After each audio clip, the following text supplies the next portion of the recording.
Sarkin Darazau ya gama hawansa ya zai fito daga gidan gwamnati kenan domin a biyo ta gaban gidan gwamnati a shigo cikin gari a biyo ta winti a tafi domin zuwa fada domin gaisuwa. Sarkin Darazau ya samu fitowa daga gidan gwamnati kenan ya je ya yi gaisuwa da mutanen local government ɗinsa wanda yake wakilta a ƙasar Darazau. An yi hidindimu, an yi wasa yadda ya kamata, kuma an yi godiya, an jinjina domin an ba shi lambar yabo. Yana tare da mutane kuma ana zaune lafiya, kuma an ga canji fiye da baya, shekarun baya. An daɗa samun ɗa magajin baba wanda ya gagari ƙwari, wadda ya yi ƙoƙarinsa ya samu haɗa kan mutane, kuma an samu goyon baya da bisa ɗari. Dukkanin wanda aka gayyata kowa ya yi biyayya a shugabanci, kuma an zo lafiya, kuma Allah mai da mu gida lafiya.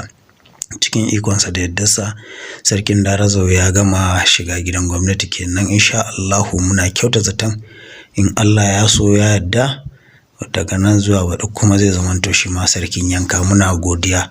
Gashi ga masu littattafansa da ya naɗa daga hawansa su ne a gabansa, gashi hakan nan su ma ga su nan, ga kuma mabiya bayansa masu gundumominsa irin su sarkin gabarin, sarkin kwankiyar, sarkin lago da kuma makarrabansa na cikin gari, irin wanda aka ba su matsayi irin su ɗan bakwayo, irin su dallatu, irin su masu anguwanni dai ga su nan, da su ɗahe baffa, ga su nan dai manya-manyan abokai wadda abokan aikin fada ne, wanda su ma sun samu tsallakowa zuwa gangarumin wannan tafiya domin zuwa bikin al'ada da ake duk shekara, wanda hakimin Darazau ya yi jinjina wa dukkanin wanda ya zo wannan guri ya ba da gudunmawarsa da addu'o'i, wanda an yi lafiya kuma an gama lafiya. Yanzu haka an fito daga gidan gwamnati za a nufi hanyar cikin gari a tafi Wunti a biyo ta Central, sannan a zo gurin fada gurin sarki domin shi ma a mishi gaisuwa da jinjina ta ban girma. Ga wakilansa na Lagwa, Gabarin Kwankiyal da Lago, ga Dallatu, ga kuma Shitu Galadima, ga sarkin yaƙi, ga kuma sarkin dillalai, ga Alhaji Abbas Ali Waziri dan Majan Darazo, ga kuma sarkin dillalai shi ma a ƙasa yana ta ƙoƙarinsa, ga kuma mutanen Fate, ga kuma masu anguwanni duga sunan Allah ya kawo su wannan gari mai albarka Bauchin Yakubu.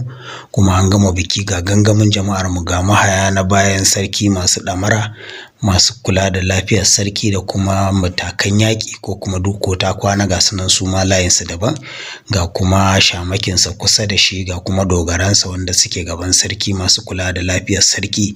Meye sarki yake so, meye sarki baya so, masu ba da kariya a sarki. Ba mai ba da kariya a sarki sai Allah.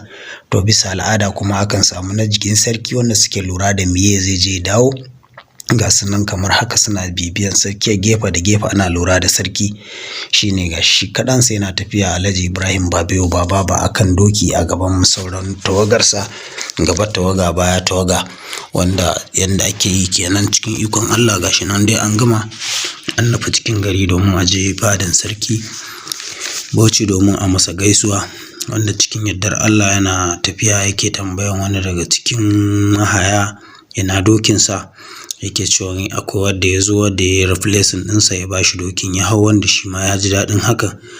Kuma Baba Ali Tadagula su ne masu kula da shige da dawowa, ga su je kaka dawo, ga su nan dai da Amadu coordinator, ga su nan du dan gidan Shamaki wanda su ɗan kwana su kilishi.